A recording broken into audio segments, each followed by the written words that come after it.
Good evening, everyone. Welcome back to the weekly video again. As usual, we're going to talk about the US indices, and then we're going to look at the STI index and the various stocks that the Singapore market may be looking at next week. So hopefully these help us to have some trading idea for the next week. As usual, right, we're going to start with the Dow. So last week I mentioned that the Dow had the important support at 33507 thereabouts, and due to the quote reaching, there was a breakdown with extreme volume. And I did mention that if there was a dead cat bounce, the Dow would hit around here. And this candle, let me just zoom into it. Okay, and at these two candles here, then we may experience selling again and then back to its low and break down to form downtrend. So the good thing is that there wasn't any pullback, but rather a significant white candle to erase off the selling over here, the minor selling over here. And the good thing is that it managed to close significantly higher last Friday, as such giving us a very strong chance for it to test the resistance at 34819. So once it tests this resistance, it successfully negate topish sign, and it can continue to move higher eventually after a breakout. Okay, so if it breaks above 34819, it may continue higher to retest 35091 and continue higher. Now, last week I showed an example of potential success of a topish pattern where a breakdown leads to more downside.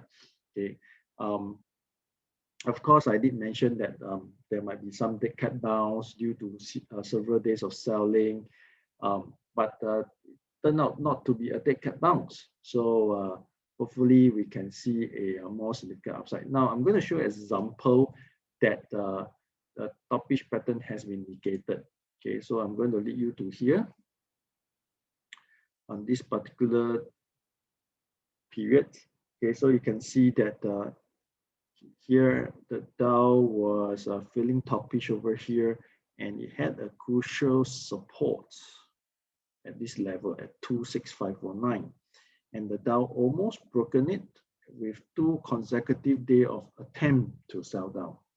Now eventually it did rebound strongly like last week, and it went up one straight line and it broke the high over here, and this was an important, very important breakout, because this breakout has led to a very nice uptrend going forward as the Dow went higher and higher. Okay, so if history repeats itself again, we would want to see the Dow hit 35091. Now let's cross over to S&P 500. It has also closed strongly higher as it broke out from its all-time high to close another all-time high level. Okay, and this is a very significant movement. As the candle pattern suggests, there is a chance for S&P 500 to continue to move up. So let's highlight what I observe over here. Now, if you take note of these two candles, right, it is very similar to the two candles last week. And what happened after the two candles was that S&P 500 continued to move up, eventually led to another 3.4% upside. So will this history repeat itself again, where S&P 500 may move up another around 3%? So if so, my target price will be around 4,400 level, around that. Okay, so we shall see whether the S&P 500 will continue to move up. Now, coming to Nasdaq 100, it is the so-called worst performing index on Friday as it opened higher and closed lower. Now, nowadays, as I mentioned before, the Nasdaq tends to be inverse of the Dow. When the Dow is bullish, the Nasdaq is bearish. Seems like they're taking turns to move up. Now, hopefully, this type of pattern can change this time around. If I were to bring us back to this example where the Nasdaq 100 broke out from its all-time high at this point, okay, it slowly moved back up, or rather slowly moved up to hit another 8.6, around 8.6% upside. So we can see that the Nasdaq has broken from its all-time high over here around 14,070, and then it managed to consolidate and then break out and then slowly move up. So hopefully this time around, it do a minor pullback, a gentle pullback before it continue higher for another 10% in total. So let's say if from the top for another 8%, rather, instead of 10%, I just like to be more conservative a little bit. If 8%, then we can see another potentially 800 to 900 points upside. So can we see that, or the Nasdaq will start to play its trick again? Now, whenever the Nasdaq hit all-time high, it tend to like to correct in the past for two separate occasions, in the month of Feb and in the month of May. Now, the magnitude of its correction in total was about 11% in February and 8%, around 8% in May. So will it get lesser and lesser? So if it's going to reduce the magnitude, okay, as we can see the trend, then the next round probably around 3 to 4%. So now 3 to 4% over here, then we start to rebound and eventually move towards its target around 15,200. Let's hope that this will come true. All right. So things to take note is that in July we have 1 day holiday, which is 5th of July. That is a replacement holiday for 4th of July, which falls on a Sunday. So next week we want to observe some positive movement from the US market, hopefully. Then we may see some pullback just before the holiday, just before Friday, or rather just on Friday itself. And then going forward, right, we continue to move up. Right, that's the best case scenario.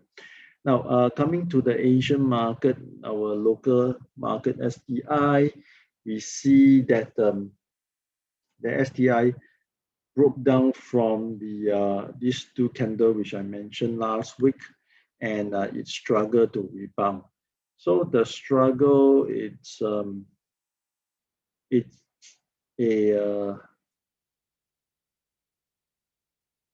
unknown to us right now. So why do I say that, or why do I struggle for words for a moment, is that because we can see all the candles throw in uncertainty, where either we see black or we see long shadows. So that is telling us that the market is struggling to move up. Okay, so it is very important for the SCI index to move back above 3145 to return to its bullishness. If not, coming back to 3096 may lead to a downtrend, because that will form a lower high over here. Then breaking below 3096 will start another lower low, and of course eventually it will fill up this gap to this low at 3087, and the ultimate low right here is around 3027. So next week, pretty crucial for the STI index. Having said so, last week, if you observe the market, no doubt we have some struggle to move up. We see some bullish action in our tech sectors, mainly because, of course, the Nasdaq was moving up. That is one of the reasons. The second reason is that there's some fundamentally good news for the Singapore tech sectors. Global foundries, they have decided to invest another 3 to 4 billion in Singapore, and of course that would create more jobs and then more businesses for the tech counters in Singapore. So that is one of the reasons why our tech sectors was moving up. Now let's move to the chart over here. Okay, so we can see the list of stocks that I have prepared. So let's start with the banks. We can see that the DBS on the screen right now, and DBS actually broke down from its major support, as I mentioned, because of the all these lower highs tells us some bearish sign, and we can see that it hit this particular low at 29.30 and found some support over there and attempt to rebound.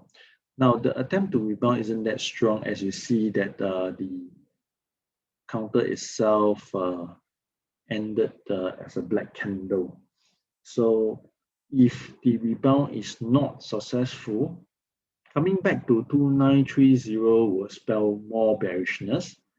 So immediate action for DBS to do is to hit 2980 so that it can shake off all the bearish sign and start off with a new bullish sign.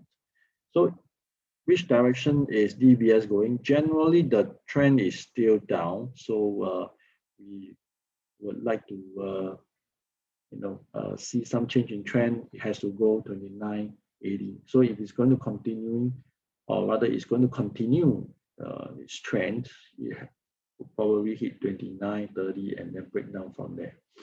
So we shall see what happened the next week. OCBC, as it continued to drop, it continued to form bullish candle pattern, but unfortunately the bullish candle pattern hasn't got any firm confirmation. Okay, now last week, if you remember, I have drawn some Fibo levels to use as a support.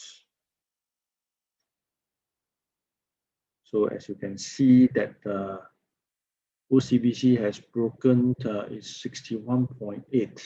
So meaning to say these Fibo levels are no longer valid for reference.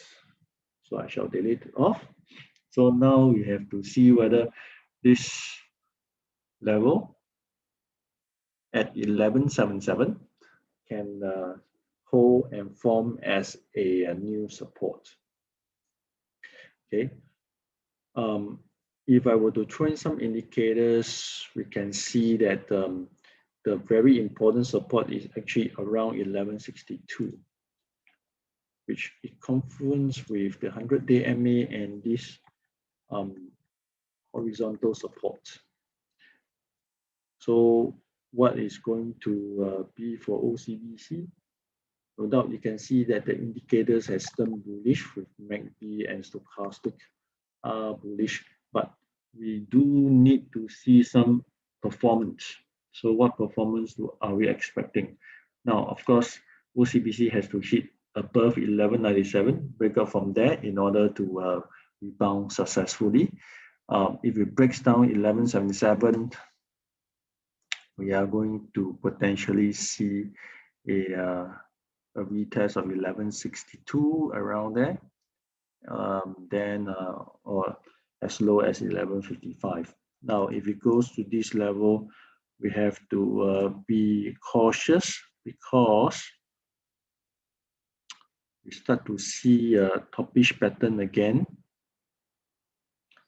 And here, if it breaks down, it can spell troubled. Okay, trouble by a significant drop. Okay, back to 1052. Will it happen? That seems to be a little bit pessimistic over here. Personally, I think I will not jump the gun. I will not want to expect 1052. Of course, if we go to 1052, you can pick up durians. Like nowadays, they were saying that durians are so cheap. People are queuing up, snatching all the durians. So yeah, if it really goes to 1052, yeah, you may pick up some durians over there.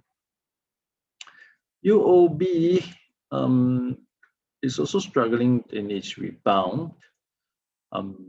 What can we see here is that it has managed to hold firmly at this support at 25.30, and we really needed to go back above 25.95 in order to be bullish again. So in fact, testing 26.28 will put itself in a better position to move higher. So what's it going to be? So next week is very crucial. So watch for these few levels. Yeah. As I mentioned, tech sector. Let's have a recap. Last week we were here. So I mentioned that AEM was looking good. It was on its way forming a higher low. Of course, I did cover that if anything unfortunate happened, AEM cannot break 35.58. If not, it will be very bearish. But I maintain bullish as I was expecting a higher low. As you can see, it built a very nice base. So as you see that this AEM trades moving further, it moved up to break up from its resistance at 377, and that is a very nice white candle over here. And of course, after breaking up, it tend to struggle. That's very normal. But the good thing here is that we have seen our analysis comes through, and congrats for those who are in the money. Of course, you can lock in some part of a profit if you want to. Right? This is some trading anyway. Now, if you look at these two candles suggest some consolidation as the higher opening lead to a lower closing. So there is some profit taking, but the volume is pretty low. Then the next day you open higher, attempt to move higher, but then close back to the opening, and the volume is also pretty low. So this type of action we usually see as consolidation. Now, what kind of movement do we expect next? Of course,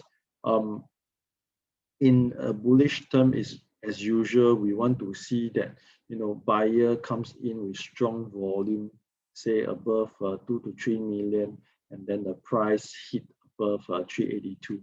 Then we start to see buyer in control, and then as it breaks out above 383, it gives you more conviction that it's going to go up. Now, in the event of an absence of buying activity, so this would happen. As you can see, it pulled back with volume declining as it slowly consolidate to form a base with like volume here.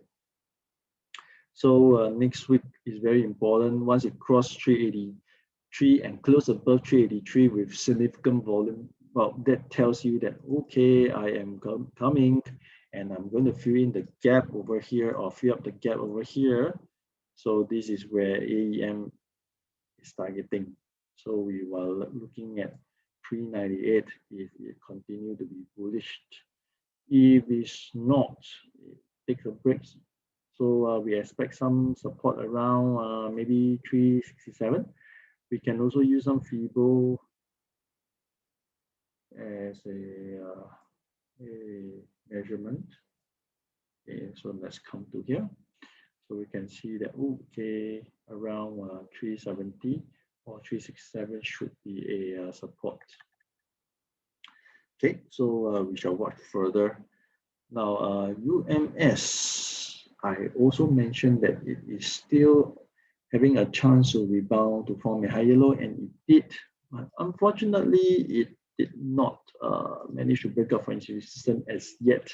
So resistance at 1.4 hasn't been tested actually.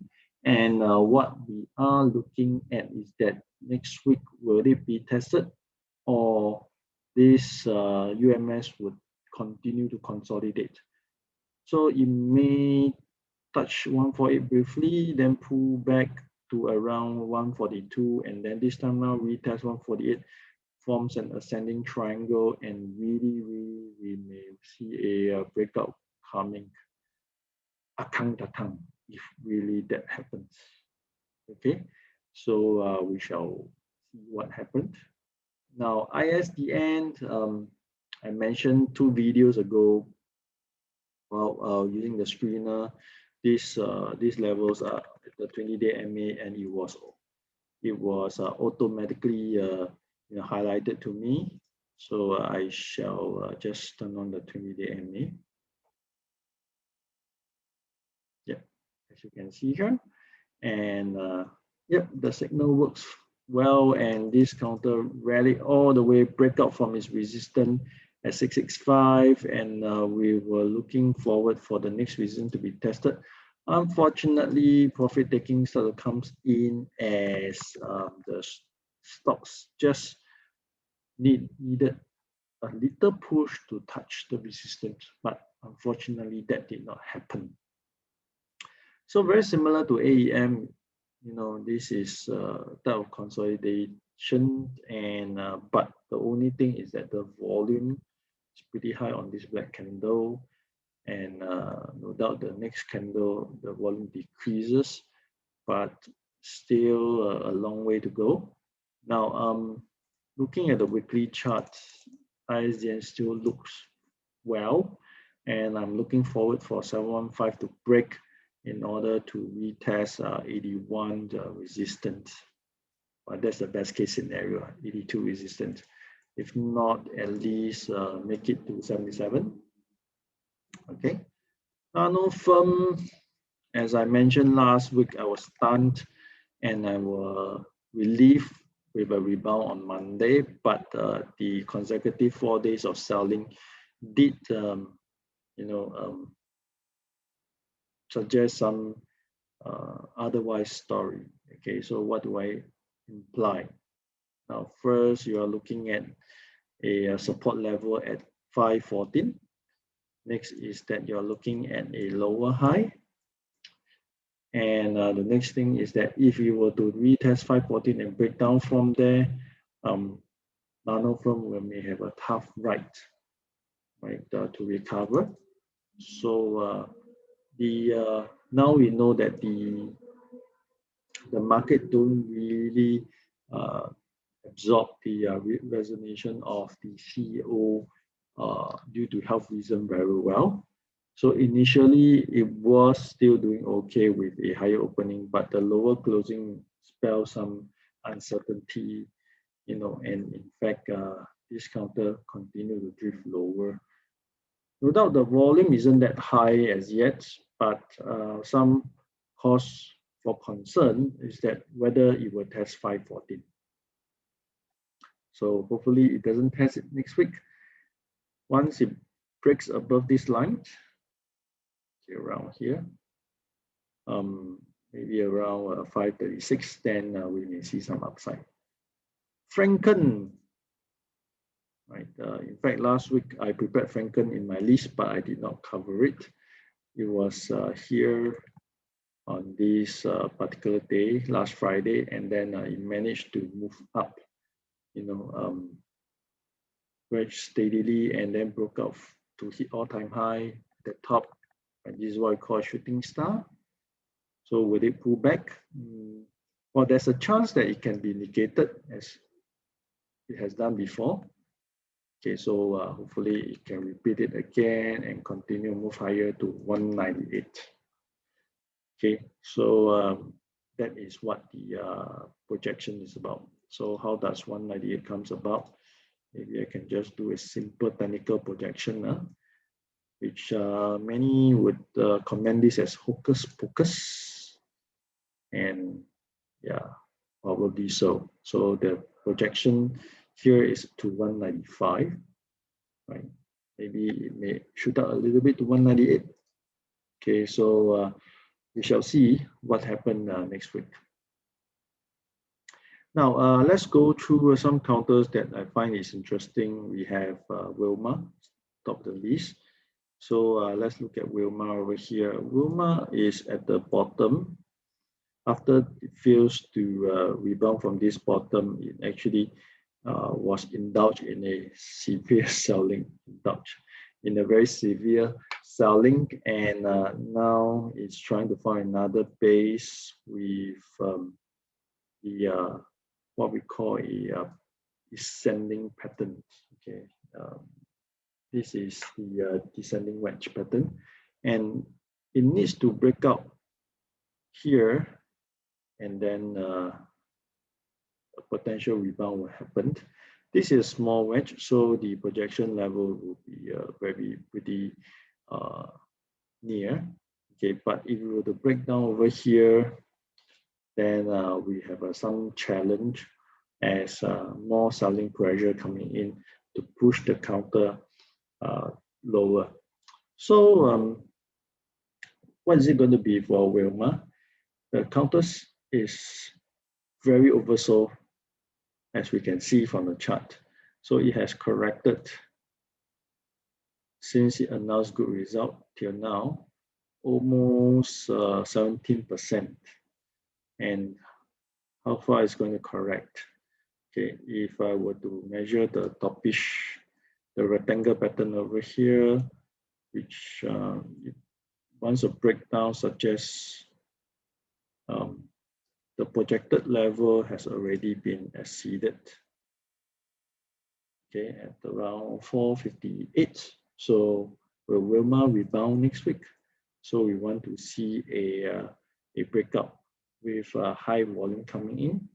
Then a change of trend will be a retest of this level at 485. So let's hope that it can happen. Now, SETS is sitting at its support level. So as you can see over here, there's 20-day and 50-day MA support. So if it can't rebound from this support, then of course, more downward action would follow, and 387 may be tested. Now, when I was looking at SETS last week, I was taking reference on the weekly chart, as I see weekly chart seemingly okay with a flat pattern, and therefore it makes me think that the daily rebound may happen. But of course, still early to conclude that, unless SETS can break out above 408, and then it is very important for it to retest 422 resistance. Okay, so take note of that. And similarly, the same sector stocks are SIA is also sitting at its MA support over here. And we need to see a breakout in order to see some success of its return to bullishness. So it need to clear 508. So will SIA do that? So we have to watch next week. Okay, and follow up by Union Gas. As I mentioned, there might be some rebound coming, and indeed it rebounded. And of course, here we do enjoy some dividend of a very nice dividend of 0.0253. And as it attempt to rebound, some profit taking comes in, as you can see, selling with declining volume. So next is that we need it to break out above this downtrend line to rebound higher. So if it stays above 108 and then go back to 112, then we have a chance to see this counter hitting back 117 high. Okay, now the top of the week, Keppel Corp, after the announcement of a potential merger of its O&M business with Sembcorp Marine, it kept up, but the resistance at 542 seems to be a hard nut to crack as it pulled back and closed lower. So market see this as a chance for Keppel Corp to shake off its losing segment or division, and as it start to look forward for new growth. Okay, so by contrast, Sembcorp Marine actually had a very bad, severe pullback with a almost 30% plunge to its support at 138. Okay, so the reason being is that Sembcorp Marine is doing rights issue, and this rights issue is at 8 cents. Okay, for every 2 shares that you own, you are able to subscribe 3 new shares at 8 cents, which is somewhere around here. Well, that is pretty far. New record low for Sembcorp Marine. That's why the market seems to be unhappy about it. Now, with all this unhappiness, what could be next action for Sembcorp Marine, or what the shareholder can do? Now, I do offer a strategy, but of course, don't hold me to it. Disclaimer still apply. Of course, that also subject to the price at the XR and whether you can get the shares that you want during the rights application. Okay, so I just want to share with you. So at this point of time, there's no point looking at Sembcorp Marine's technical chart.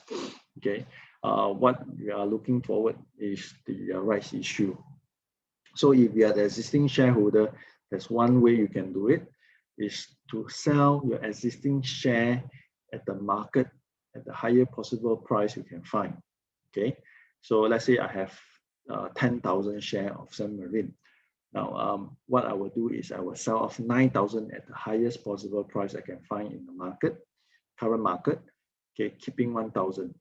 So what do I do with this 1,000? Of course, with this 1,000, I am entitled to subscribe another 2,500 shares, if I'm not wrong, because every 2 shares I get 3 shares more.